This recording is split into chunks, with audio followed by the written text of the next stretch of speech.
Bismillahirrahmanirrahim.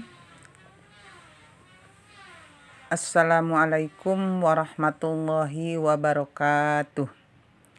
Innal hamdalillah nahmaduhu wa nasta'inuhu wa nastaghfiruh wa na'udzu billahi min sururi anfusina wa min sayyiati a'malina.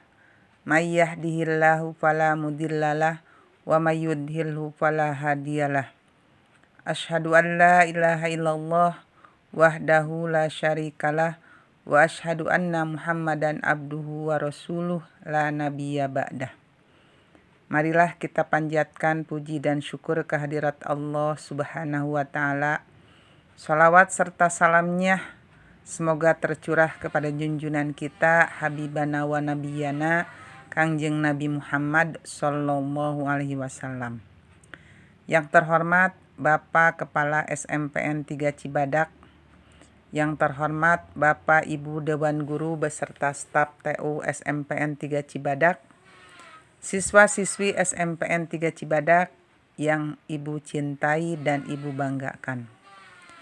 Alhamdulillah pada kesempatan ini kita masih bisa diberikan nikmat oleh Allah Subhanahu wa taala, terutama nikmat iman dan nikmat Islam yang patut oleh kita syukuri. Alhamdulillah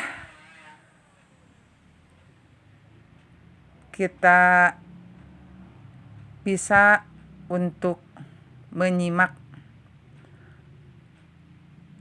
paparan atau tausiah ini, yaitu Ibu akan menjelaskan tentang sebuah rezeki. Percaya atau tidak, ya, pengaruh persepsi dalam kehidupan kita sangat besar. Contohnya persepsi kita soal rezeki, ya. Nah, kadangkala kita itu rezeki itu identik dengan materi, ya. Tapi tidak sebatas materi saja rezeki itu, ya. Gini ya, coba bayangkan ya oleh kita nih ya. Ketika kita menganggap rezeki itu adalah kepemilikan, maka apa yang bukan milik kita, kita anggap bukan rezeki kita. Betul nggak? Nah gitu tadinya kita ya, persepsinya seperti itu.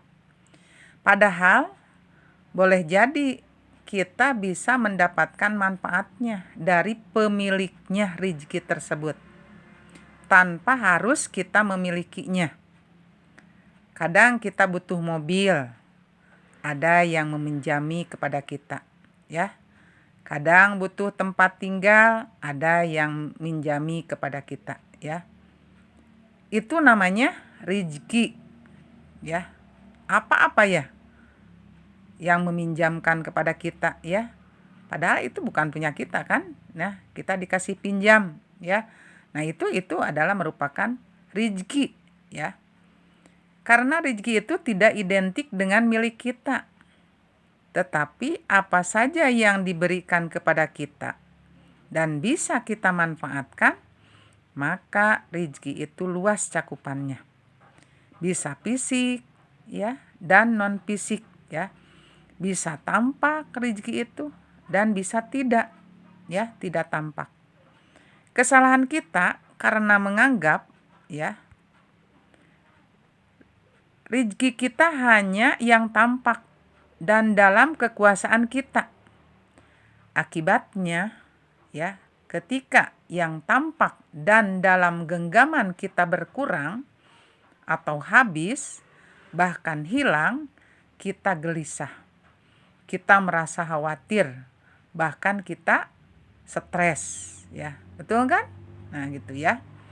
Nah, maka diberi harta, rumah, kendaraan, suami, istri, ya, anak, ya, adalah rezeki.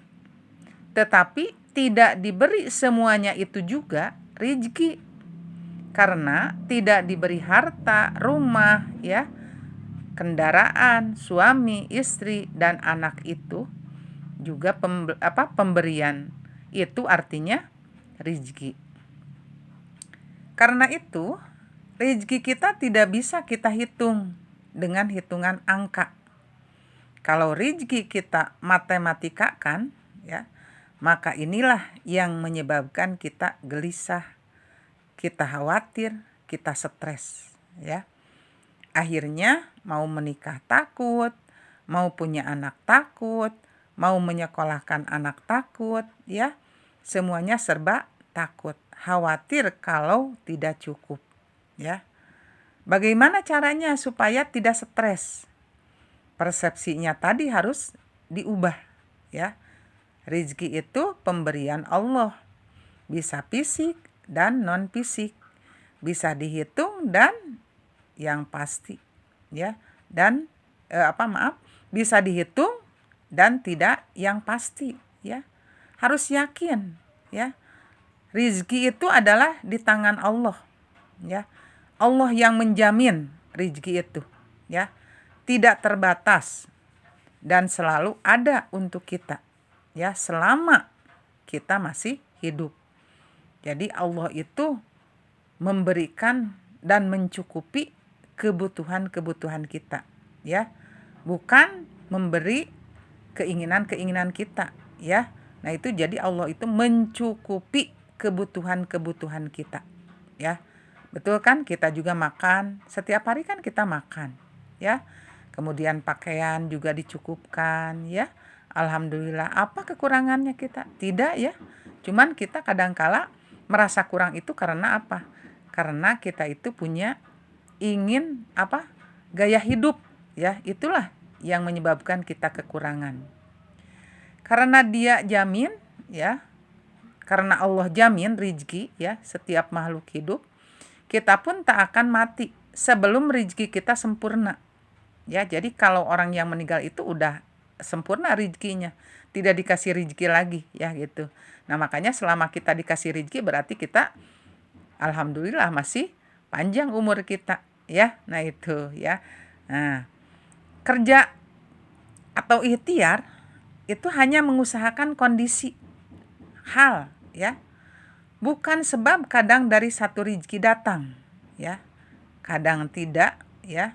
Rezeki tidak ditentukan akal, tidak ditentukan oleh pendidikan, ya, dan tidak ditentukan oleh kedudukan, ya.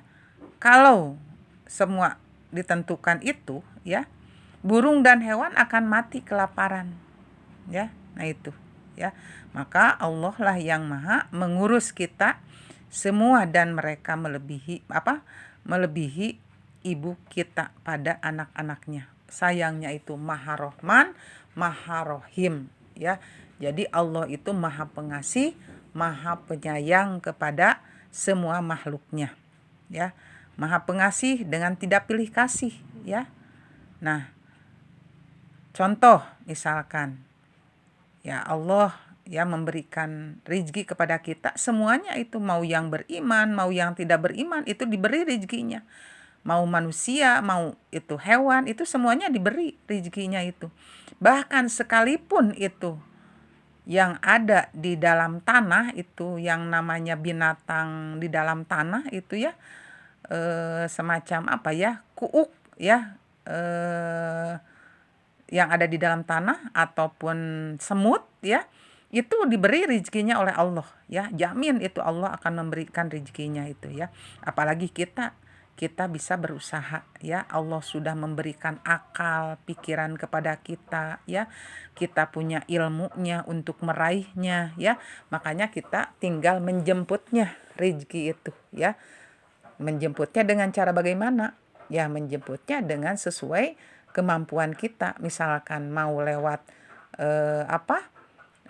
usaha, berdagang, misalkan lewat dengan kerja sesuai dengan profesi kita, ya, itu silakan jemput rezeki itu. Allah sudah memberikan rezekinya itu, ya. Ketika kita masih dalam kandungan pun juga Allah sudah memberikan rezekinya kepada kita, ya. Jadi jangan khawatir kita dengan rezeki, ya. Makanya kita beribadah dulu kepada Allah, ya. Allah akan memberikan kemudahan kepada kita, ya. Nah, itulah yang dapat Ibu sampaikan pada kesempatan ini mengenai rezeki ini. Mudah-mudahan bermanfaat ya kepada kita semua ya. Mohon maaf jika ada salahnya.